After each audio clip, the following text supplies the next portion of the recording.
Hello friends, मैं engineer Dinesh. दोस्तों, मैं सोशल मीडिया में एक ज्योतिषी का इंटरव्यू देख रहा था। तो उन्होंने प्रेडिक्ट किया कि जल्दी ही विश्व युद्ध होगा दुनिया में। और जब दुनिया में विश्व युद्ध चल रहा होगा तो हमारे यहाँ भारत में गृह युद्ध चल रहा होगा। बहरहाल, इसको ज़्यादा सीरियसली न लेते हुए, लेकिन एक पार्ट तो सीरियसली लिया जा सकता है कि मान लीजिए कि बाहरी दुनिया में विश्व युद्ध शुरू होता है, खासतौर से जो गल्फ कंट्रीज हैं, ऑयल प्रोड्यूसिंग, तो निश्चित तौर पे भारत के एनर्जी समीकरण गड़बड़ाएंगे। देखिए, एक तरफ तो एनर्जी समीकरण गड़बड़ाएंगे, ऑयल इंपोर्ट्स पे असर पड़ेगा। और अगर मान लीजिए कहीं दूसरी कंट्री अनएफेक्टेड से हम चाहें इंपोर्ट करना, तो रास्ते का सवाल आएगा, क्योंकि रास्ते में विश्व युद्ध चल रहा होगा तो तेल आएगा किधर से। तो इसके लिए हमको अपनी तैयारी क्या करनी चाहिए विषम परिस्थितियों के लिए। मान लीजिए कि वर्ल्ड वार हो जाता है तो हम ऑयल इंपोर्ट में बाधाएं तो आनी हैं, तो हम कर क्या सकते हैं। दोस्तों, भारत का जो ऑयल इंपोर्ट बिल है, that is somewhere around $144 billion, यानी कि $1.44 ट्रिलियन आप कह सकते हैं। तो क्या हम ऐसा नहीं सोच सकते कि इस इंपोर्ट बिल को हम ज़्यादा से ज़्यादा कितना कम कर सकते हैं और कैसे कम कर सकते हैं। दोस्तों, जो ऑयल का मुख्य इस्तेमाल है वो ऑटोमोबाइल में है, 2 व्हीलर्स, 4 व्हीलर्स, और इसके अलावा इंजन्स में भी है। लेकिन ऐसे इंजन्स जो कि स्टेशनरी हैं ज़मीन पे, उनको तो बिजली से रिप्लेस किया जा सकता है, बिजली की मोटरों से, और किया भी गया है। लेकिन जो हमारी ऑटोमोबाइल है, उसको रिप्लेस करने के लिए जो हमारी ईवी की रिप्लेसमेंट रफ्तार है वो थोड़ी धीमी है। अब आइए हम इस पर चर्चा करें कि what is the economics of electric vehicles versus oil import bill. देखिए, मोटा मोटा मैं I don't go into theoretical calculations, क्योंकि वो फिर अगर हम किलो कैलोरी को किलोवाट में कन्वर्ट करें तो वो सारी चीज़ें आम आदमी की समझ में नहीं आती। और चूँकि इस चैनल का उद्देश्य है एम्प्लॉयमेंट क्रिएट करना, और ख़ास तौर से आम आदमी के लिए एम्प्लॉयमेंट क्रिएट करना, सिर्फ इंजीनियर्स के लिए ही नहीं। तो मोटा मोटा कैलकुलेशन आप देखिए तो एक इलेक्ट्रिक स्कूटर जो है 2.5 किलोवाट का,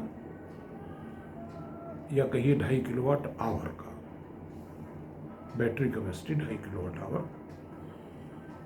का 100 किलोमीटर चलता है एक चार्ज में। मोटा मोटा मैं इसलिए ले रहा हूँ फिगर्स को, don't go into exact calculation. मोटी फिगर्स से आपको समझने में आसानी होगी। तो मोटा मोटा आप समझ लीजिए कि 2.5 किलोवाट आवर का स्कूटर 100 किलोमीटर चलेगा, और 100 किलोमीटर का स्कूटर जो गैसोलीन बेस है, पेट्रोल बेस है, वो 100 किलोमीटर चलने में करीब 2.5 लीटर पेट्रोल खा जाएगा। यानी कि 2.5 किलोवाट आवर वर्सेस 2.5 लीटर, 2.5। अब अगर रूपी टर्म्स में देखा जाए तो 2.5 लीटर ऑयल की वैल्यू, पेट्रोल की वैल्यू 250 रुपये है, मोटी मोटी। और अगर बिजली हम ग्रिड से चार्ज कर रहे हैं, देखिए अल्टीमेटली ईवी की सक्सेस इस बात पे डिपेंड करती है कि कितना हम कम से कम ग्रिड पावर इस्तेमाल करें और ज़्यादा से ज़्यादा सोलर पावर करें। क्योंकि जो कार्बन फुटप्रिंट्स हैं वो थर्मल ग्रिड के काफ़ी ज़्यादा हैं, even as compare to petrol, क्योंकि ट्रांसमिशन, जनरेशन, ये सारी एफिशिएंसी काउंट होती हैं। तो फैक्ट ये है कि अगर इलेक्ट्रिक व्हीकल को आप थर्मल ग्रिड, जो हमारी थर्मल पावर रिच ग्रिड्स हैं, जिसमें कोयले से बनने वाली बिजली का अंश ज़्यादा है, 70% के आसपास, तो अगर उस ग्रिड से हम चार्ज करेंगे तो इनफैक्ट हम ज़्यादा कार्बन फुटप्रिंट बना रहे होंगे बनिस्बत एक हम पेट्रोल व्हीकल के चलाने के। इस चीज़ को बहुत बारीकी में समझने के लिए मेरे अलग लेक्चर्स में जाना होगा, लेकिन मोटा मोटा आप समझ लीजिए कि it is better to run a petrol vehicle as compare to an electric vehicle to reduce the carbon footprints, unless you go for charging of EVs by solar power. तो अच्छा, अब आइए हम, जो हमारा मुख्य मुद्दा था कि हम ऑयल इंपोर्ट को बिजली से कैसे रिप्लेस करें, खासतौर से सोलर पावर से, क्योंकि हमें कार्बन फुटप्रिंट्स का भी ध्यान रखना है। देखिए, हमारी जो सोलर पावर जनरेशन है अभी इंडिया लेवल पे, that is somewhere around 89.4 gigawatts. Gigawatts को अगर मेगावाट में कन्वर्ट करें तो it will be working out to somewhere around 89,000 megawatts अभी तक की इंस्टॉल कैपेसिटी है। अब अगर मान लीजिए कि हम विशेष प्रयास करके 1 lakh megawatt solar power India में इंस्टॉल कर लेते हैं, तो let us see how much oil import it can replace. देखिए, फिर इसी मोटी कैलकुलेशन में आ जाते हैं कि हमारा 2.5 किलोवाट आवर वो 250 रुपये पेट्रोल के बराबर पड़ रहा था, यानी कि 1 kilowatt is worth 100 rupees of petrol. अब जरा सोचिए कि 1 किलोवाट अगर 100 रुपीज़ के बराबर है, 100 रुपीज़ ऑफ ऑयल के बराबर है, तो अगर 1 मेगावाट हम इंस्टॉल करें तो कितना होगा? 1000 टाइम्स, यानी कि 1 लाख रुपए के बराबर हो जाएगा। अब ये तो है 1 घंटे की बात, क्योंकि जो मेगावाट है वो 1 घंटे, मेगावाट आवर करेंगे तो 1 घंटे में इतना रुपया वो पैदा करता है। अब साल भर में अगर 300 दिन हमारा सोलर पावर प्लांट चले और 5 घंटे की बिजली आए, तो आप मोटा मोटा ये समझ लीजिए कि 1 lakh megawatt will be saving an oil bill of something like $1 trillion. मोटी मोटी फिगर बता रहा हूँ। तो एक तरफ तो इस सोलर पावर से हम $1 ट्रिलियन जीडीपी बढ़ा लेंगे ऑन वन साइड, और हर साल बढ़ाएंगे, and on the other side जो सोलर पावर प्लांट हम पैदा करेंगे उससे भी हमारी जीडीपी बढ़ेगी। ऑफ कोर्स उसमें इन्वेस्टमेंट भी आएगा। अब आइए देखिए, ये जो फिगर्स हैं इनकी कैलकुलेशंस आप चेक कर सकते हैं। मैं मोटी बात कर रहा हूँ कि किस प्रकार से हम ऑयल इंपोर्ट को कट करके न केवल अपनी जीडीपी बढ़ा सकते हैं बल्कि एम्प्लॉयमेंट भी जनरेट कर सकते हैं। अब आइए देखते हैं एम्प्लॉयमेंट क्या होगा। दोस्तों, मोटा मोटा आज की तारीख में 1 किलोवाट सोलर पावर की कीमत करीब 20,000 रुपये है। मैं सब्सिडीज पे बहुत ज़्यादा ध्यान नहीं देता हूँ, let us go by cost. तो 20,000 रुपये में 1 किलोवाट इंस्टॉल होता है, और ये मान के चलिए कि एक टेक्नीशियन साल भर में कम से कम 300 किलोवाट तो इंस्टॉल कर ही देगा। और ये मान के चला जाए कि जो लेबर चार्जेस है वो 10% हैं।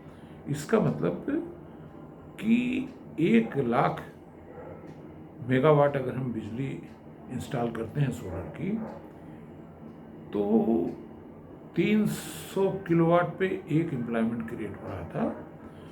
तो इसका मतलब 1 लाख मेगावाट पे कितना क्रिएट होगा, ये कैलकुलेट करने की बात है। 300 किलोवाट पर एक आदमी, तो 1 मेगावाट पे मोटा मोटा 3 आदमी, यानी कि 1 लाख मेगावाट पे कितने आदमी? 3 लाख आदमी। तो in this process of improving the GDP by $1 trillion by saving the import oil bill, I'm not taking the construction cost of the power plant, क्योंकि उससे तो एडिशनल जीडीपी बनेगी, इन्वेस्टमेंट भी लगेगा, उसको let us leave it aside. तो on one side we will be generating a cumulative $1 trillion GDP every year, and at the same time we'll be creating 3 lakh people employment every year. तो अब सवाल इस बात का है कि हम ऐसा कैसे कर पाएंगे। 1 लाख मेगावाट होता कितना है? दोस्तों, हमारे देश की जनसंख्या 150-140 करोड़ है। ये मान के चलते हैं कि कोई 50 करोड़ हाउसेस में हम 5 किलोवाट इंस्टॉल करते हैं हर घर में, तो ये कितना हो जाएगा? This will become 2.5 lakh megawatt. हमको इतने की जरूरत नहीं है $1 ट्रिलियन के लिए, हमको सिर्फ 1 लाख मेगावाट की जरूरत है। तो पहली चीज़ तो ये है कि बड़े सोलर पावर प्लांट तो जो सोच रही है सरकार, सोचती रहे, लेकिन हर घर बिजली योजना जो है that is the best ever possible project which will not only save our $1 trillion of import oil, it will add to our GDP and it will also create employment. Additionally, we will be saving so much of carbon emission to our environment. ज्यों की त्यों धरती नहीं चदरिया। तो धरती माँ की यही पुकार है भारतवर्ष जैसे बड़ी जनसंख्या के लिए कि हम बहुत तेजी से जुनून के साथ सोलर पावर में लग जाएं और ये टारगेट हो जाए कि प्रति व्यक्ति 1 किलोवाट तो हम कर ही लें। इतना तो टारगेट साल भर का होना चाहिए। क्या एक आदमी साल भर में ऑन एवरेज 20,000 रुपये की बिजली का प्लांट नहीं लगा सकता है? बिल्कुल लगा सकता है अगर हम ठान लें तो। हो सकता है हमें बैंक से लोन भी लेना पड़े, लेकिन इस पे जितने भी हमारे ऐसे लोग हैं जो देश का कल्याण चाहते हैं, देश सेवा करना चाहते हैं, देशभक्ति करना चाहते हैं, उनके लिए मेरा संदेश है 1 kilowatt per person. Everybody should think about installing 1 kilowatt of solar power every year. Thank you.